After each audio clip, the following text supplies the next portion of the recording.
이 양평동 주택이에요. 다혜 씨가 대출 없이 구입을 해가지고 출처, 돈이 어디서 났느냐 이런 얘기가 있었죠.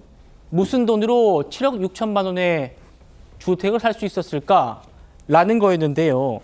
구자군 국민의힘 의원이 서울 영등포구청으로부터 자료를 받았습니다.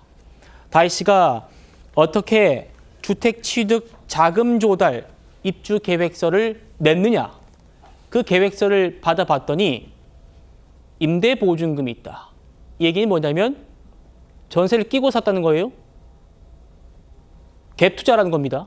갭투자로 이 양평동 다세대 주택을 샀다는 사실이 지금 새롭게 알려진 거예요. 아시는 것처럼 문재인 정부 때 이 갭투자, 갭투기 엄정하게 금지했었습니다.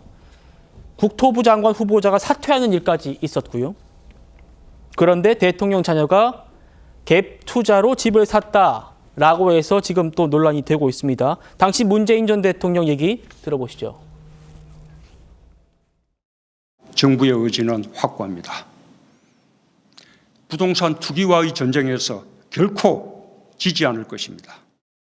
다주택자에 대한 주택 보유 부담을 높이고 부동산 투기를 통해서는 더 이상 돈을 벌 수 없다는 점을 분명히 하겠습니다.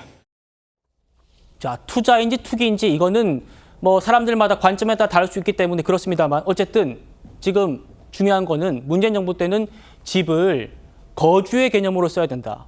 투기, 투자의 개념으로 하면 안 된다라고 했기 때문에요. 방금 들으셨지만 투기와의 전쟁까지 얘기했어요. 그런데 다혜 씨, 2021년 2월에 양평동 빌라를 9억 원에 매각해서 1억 4천만 원 차익을 봤습니다. 그렇습니다. 그래서 지금 우리가 문다혜 씨 이야기를 하고 있는 이유가요. 결국에는 문재인 정부 5년 내내 면면이 유지되어 온 그 내로남불 DNA의 어떤 총체처럼 보이기 때문입니다. 아버지 문재인 대통령은 그 공식석상에서 음주운전은 살인행위다라고까지 했는데 그 딸은 음주운전으로 사람에게 상해를 입혀서 지금 사회적으로 큰 무리를 빚었지 않습니까? 뭐 그뿐만이 아니고 사실은 환치기 의혹, 그다음에 음주운전, 뭐 과태료 체납 차량 압류, 그다음에 그 미신고 숙박업 영위로 공중위생관리법 위반 이런 것처럼 여러 가지 위법 행위들의 총체가 있는데 거기에다가 부친인 문재인 대통령은 임기 중에 그렇게 갭 투자를 죄악시하고 1주택만 가져야 된다 이렇게 강조하던 시절에 그 딸은 갭 투자를 하고 있었으니 이게 뭐냐는 겁니다. 이런 것들이 사실은 문재인 정부 대통령 재임 중에 드러났더라면 굉장히 큰 문제가 됐을 건데 이제야 밝혀지고 있습니다만은 어찌됐든 간에 이것은 문재인 정부에 대한 그 역사적 평가에도 사실은 분명히 작용해야 되는 부분이 아닌가 그렇게 보여집니다. 예, 김영주 의원님. 네. 어떠세요? 그러니까 문재인 정부 때 이렇게 갭 투자, 갭 투기 하지 말라 그러면서 뭐 장관 후보자까지 낙마한 일이 있었고 투기와의 전쟁, 문재인 전 대통령이 직접 얘기했던 거란 말입니다. 그런데 딸은 외국에 살거나 또 국내로 들어와서는 청와대에 같이 살면서 본인의 주택은 공유 숙박업을 하면서 또 그걸 팔아서 차익을 1억 넘게 남기고 어떻게 보십니까?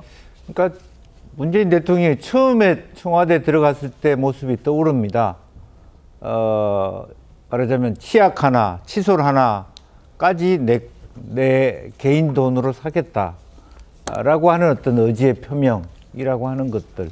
그리고 그 실질적으로 어떤 본인은 깨끗하게 살려고 했는지 모르겠습니다만은 그 가족들에 대한 관리 또 그야말로 어떤 부동산 정책의 실패 이런 것이 전체적으로 총체적으로 평가에 있어서 실패한 말하자면 정책 또 실패한 대통령직의 어떤 그 결과들이 지금 우리가 지켜보고 있지 않는가 생각이 들고요. 네. 그것으로 끝나는 것이 아니라 지금도 똑같이 이어지고 있다는 것이 더 문제라고 봅니다.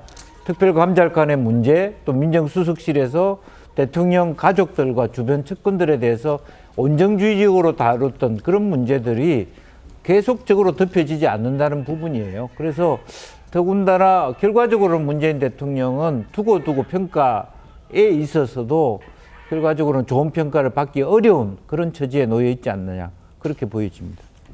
알겠습니다.